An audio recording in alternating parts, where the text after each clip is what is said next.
এটা হলো চাইনিজ মাছ। মেশিন থেমেছে, আমরা দ্বিতীয় জালের উদ্দেশ্যে এসেছি। আমরা দেখতে থাকুন যে 3 নম্বর জাল থেকে আমরা কি কি পাই। 3 নম্বর জাল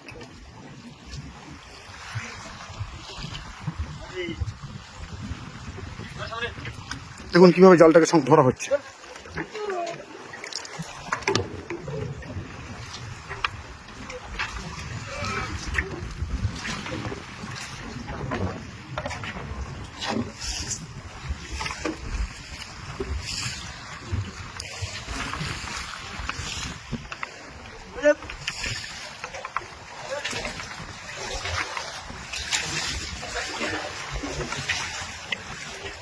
আপনারা দেখছেন আমি আছি বর্তমানে একদম মৌসুমীদ্বীপ ছাড়িয়ে বঙ্গোপসাগরের বুকে, যেখান থেকে আমরা ইলিশ মাছ সংগ্রহ করতে এসেছি।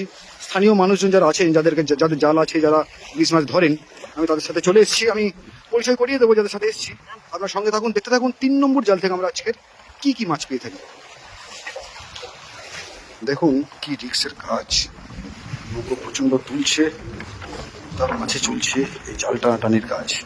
মাছ পাওয়াটা আনন্দের ঠিকই, তবে মাছ সংগ্রহ করা তার থেকে অনেক কষ্টের, অনেক বেশি রিক্সের, অনেক বেশি ভয়ঙ্কর। দেখুন নৌকো কিভাবে দুলছে প্রচন্ড জলরাশির মধ্যেখানে। একটা জ্যান্ত মাছ আমি দেখতে পেয়ে গেছি, ইতিমধ্যে লাফাচ্ছে মাছটা। দেখুন যে পুরো জ্যান্ত মাছ লাফাচ্ছে আর কি। অর্থাৎ 3 নম্বর জালের প্রথম মাছ আসছে চাইনিজ। এই চাইনিজ মাছের দামও বিশাল। এবার দেখুন পুরো জ্যান্ত মাছ, পুরো জ্যান্ত। এটা হলো চাইনিজ মাছ, যার মার্কেট ভ্যালু গ্রেড অনুযায়ী এটা যদি 300 গ্রাম ওয়েট হয় তখন 300 টাকা কিলো, যখন 400 গ্রাম হলে 400 টাকা কিলো। তো এই মাছটার ওয়েট এখন কম বেশি মোটামুটি 400-র মতো আছে, 400-500 গ্রামের মতো ওয়েট আছে। দেখুন আমার ভাগ্য ভালো যে আমি একদম সমুদ্র থেকে তোলা জ্যান্ত মাছ ধরে আমি সংগ্রহ করে রাখলাম এখানে। লাফাচ্ছে, প্রচন্ড লাফাচ্ছে। ইলিশ মাছ, ইলিশ মাছ, ইলিশ মাছ 3 নম্বর জালের প্রথম ইলিশ মাছ এটা।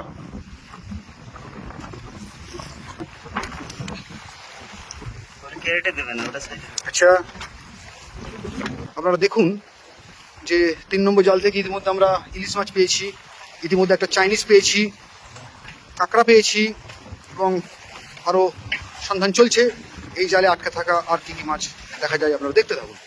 তো প্রচণ্ড পরিশ্রম করে, প্রচণ্ড শারীরিক একটা পরিশ্রমের মধ্য দিয়ে এই জাল থেকে মাছ সংগ্রহের কাজটা সম্পন্ন হয়।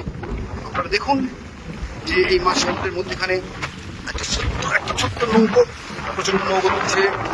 এইরকম একটা রিক্স, প্রচণ্ড একটা জীবনের ঝুঁকি থাকছে যেখানে, সেখান থেকে শুধুমাত্র এই দামি ইলিশ মাছটা সংগ্রহ করার জন্য এখানকার পরিশ্রমী মানুষগুলো কীভাবে সমুদ্রে চলে আসে। আপনারা দেখুন, আপনারা রীতিমতো হতবাক হয়ে যাবেন যে মানুষ জীবনের কতটা ঝুঁকি নিয়ে এই কাজগুলো করে থাকেন।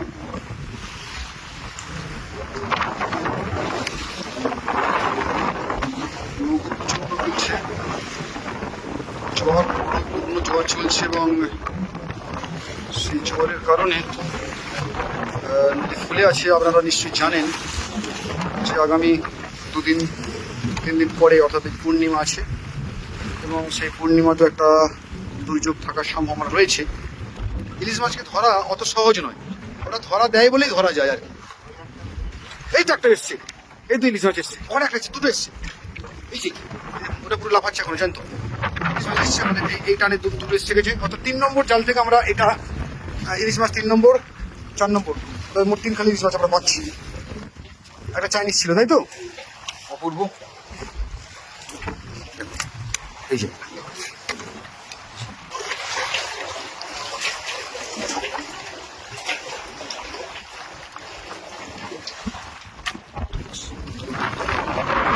এই জালে তো আমাদের মোটামুটি দেখা শেষ হয়ে গেল, তাই না? প্রচণ্ড নৌকো দুলছে, একদম সমুদ্রের উত্তাল জলরাশির মাঝে আমরা 3 জন ছোট্ট একটা নৌকোই আছি। আমরা এসেছি ইলিশ মাছের সন্ধানে। জাল ছেড়ে দেওয়া হলো, নৌকো অনেকটা স্টেবল হলো। আমরা 3 নম্বর জাল দেখা কমপ্লিট করলাম। এখান থেকেও আমরা ইলিশ মাছ পেয়েছি, চাইনিজ মাছ পেয়েছি, বেশ কিছু মাছ পেয়েছি। অর্থাৎ কোনো জাল থেকে আমাদের কোনো একদম ব্যর্থ হয়ে ফিরতে হচ্ছে না। প্রত্যেকটা জালেই কিছু না কিছু মাছ আমাদের থাকছেই, এবং রীতিমতো ভালো থাকছে। ইলিশ মাছ থাকছে, চাইনিজ মাছ থাকছে, সবই দামি মাছ।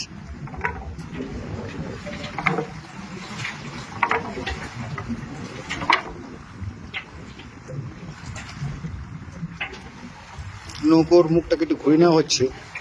এবার আমরা যাবো কোথায়? 4 নম্বরে যাবো।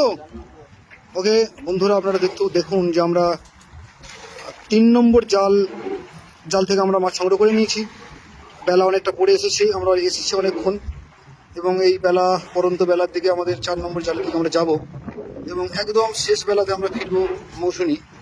আমাদের টোটাল এই মাছ দেখার কাজ কমপ্লিট করে, সংগ্রহ করে টোটাল আমরা ইলিশ মাছ নিয়ে ফিরবো মৌসুনি। আপনারা সাথে থাকুন, আপনারা দেখতে থাকুন আমাদের পরবর্তী 4 নম্বর জাল থেকে কী কী মাছ আমরা পেতে পারি।